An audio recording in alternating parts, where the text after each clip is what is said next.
di antara manfaatnya Al-Quran. Selain Al-Quran itu memberikan petunjuk bagi orang yang membaca, menelaah dan merenunginya. Sebagaimana Allah Subhanahu wa taala menyatakan di dalam ayat Al-Quran, "Dzalikal kitabu la raiba fihi hudan lil muttaqin." Hudan, petunjuk. Tapi bukan linnas, bukan untuk semua orang. Lil muttaqin, untuk orang-orang yang bertakwa. Kenapa? Karena orang yang bertakwa yang dapat mengambil intisari, yang dapat mengambil manfaat, yang dapat merasakan nikmatnya dan lezatnya yang ada dalam Al-Quran. Adapun manusia pada umumnya, mereka hanya dapat membacanya, seperti halnya kita, hanya dapat membacanya. Sehingga kapan kita mau membaca, kita membaca. Kapan kita nggak mau membaca, ya kita tinggalkan.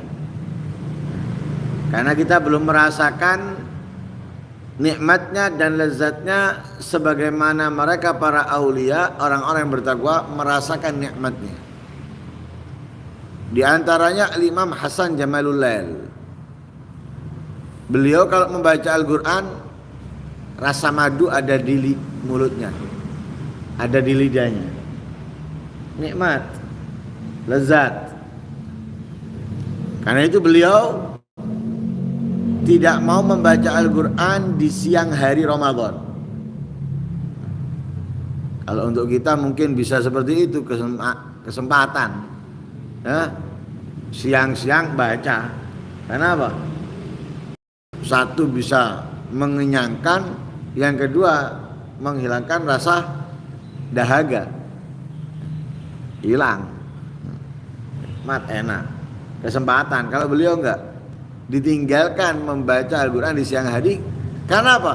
Karena ingin merasakan seperti yang dirasakan pada umumnya orang yang berpuasa, lapar dan haus. Malam baru Al-Quran, sholat, Al-Quran, sholat, Al-Quran dan sholat. Karena itu Al-Quran ini hudan, petunjuk. Jadi kalau kita ingin mendapatkan hidayah dari Allah, kita perlu mempelajari dan memahami yang terkandung di dalam Al-Quran. Dari situ kita bisa mengetahui jalannya, rutenya, untuk mengambil dan meraih hidayah dari Allah Subhanahu wa ta'ala. Al-Quran juga selain menjadikan petunjuk, hidayah bagi kita, syifa, obat,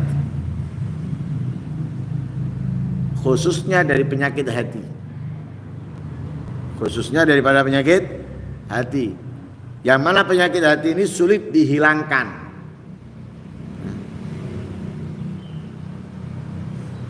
Apalagi untuk menambah parahnya penyakit hati itu di depan kita, selalu mengikuti kita. Karena itu susah mengobati penyakit hati, karena yang dapat menambah parahnya hati kita rusak itu selalu ada di depan kita. Keliaran, kedengeran, ya, dan kita membacanya. Tidak ada grup WA yang kita miliki kecuali akan menghujat. Nah, pada umumnya menghujat pemerintahan. Kalau nggak seperti itu, menghujat yang tidak sesuai dengannya. Dal. Isinya seperti itu. Menghujat ini, menghujat itu. Dan tidak ada dari mereka ini pernah merenunginya. Apa manfaatnya? Apa hasilnya? Tidak ada. menghujat sana sini, secara tidak langsung yang diinginkan adalah kebenaran. Secara tidak langsung yang diinginkan adalah keadilan. Akan tetapi hasilnya apa? Dengan membagi sesuatu yang tidak bermanfaat itu, apa hasilnya? Supaya semua orang tahu. Terus apa? Kalau semua orang tahu? Kenapa kalau semua orang tahu? Apa faedahnya dengan semua orang tahu? Ada? Tidak ada. Yang ada hanya apa? Hati kita akan semakin parah penyakitnya. Semakin parah. Kebencian, dendam, dan yang lain sebagainya akan semakin terbakar dalam hati kita. Bukan berusaha untuk mengobati, malah kita meracuni. Terkadang bukan hanya meracuni diri kita, meracuni yang lain supaya sama. Nah, karena itu kita perlu membaca Al-Quran selalu dan selalu untuk apa? Syifa. Karena Al-Quran juga diturunkan oleh Allah syifa, sebagai obat. Wa nunazzilu minal Qur'ani ma huwa syifa. Terdapat di dalam ayat Al-Quran syifa, obat. Obat bukan hanya untuk penyakit yang zahir, ya, seperti para sahabat pusing kepalanya, mengeluh, ya, baca Al-Quran hilang. Sumpek, ya, resah, bingung dalam hatinya, dalam pikirannya, baca Al-Quran hilang, ya. Obat, ya, dijadikan obat. Juga dapat dijadikan Al-Quran ini peringan, peringan sakaratul maut, atau mempercepat sakaratul maut, ya, mempercepat sakaratul maut, atau juga bisa membuat meringankan azab, ya, meringankan azab. Di antaranya yang mungkin lebih sedikit daripada secara keseluruhan surat Yasin, ya, surat Yasin. Kalau membaca dari awal mungkin panjang, minimalnya itu bacakan surat Yasin. Minimalnya bacakan surat Yasin. Sebagaimana dikatakan oleh para ulama, daripada yang bermadzhab Imam Syafi'i dan selainnya, disunahkan dibacakan, ya, di hadapan al-mayyit, artinya orang yang sakaratul maut, Yasin.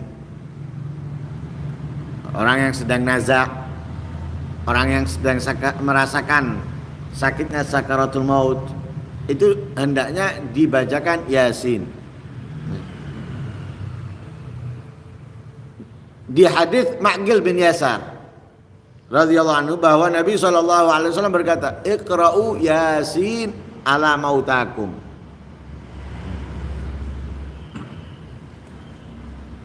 Ada riwayat hadis yang mengatakan apa? Yasin galbul Quran. Yasin itu jantungnya Al-Quran. Waqra'uha ala mautakum.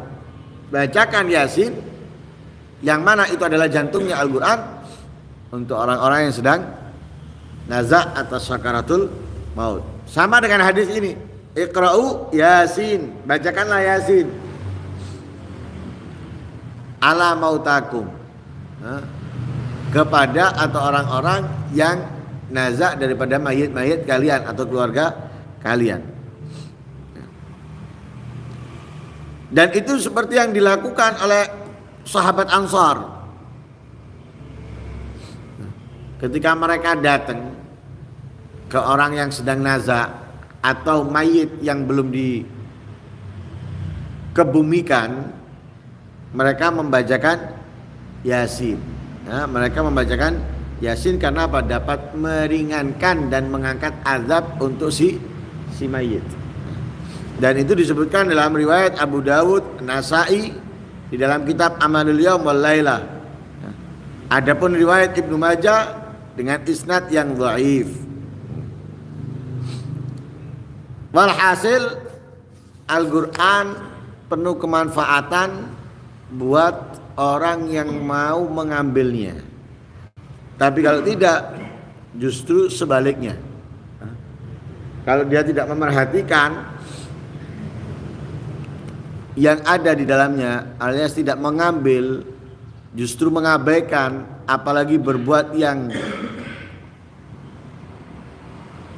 berbeda, maka dia bukan mendapatkan petunjuk dari Al-Quran, mendapatkan obat, mendapatkan ini dan itu, justru mendapatkan sebaliknya. Na'udzubillah min dzalik. Mudah-mudahan Allah Subhanahu wa taala dapat menjadikan Al-Quran sebagai obat kehidupan kita, sebagai jalan petunjuk untuk keislaman dan keimanan kita.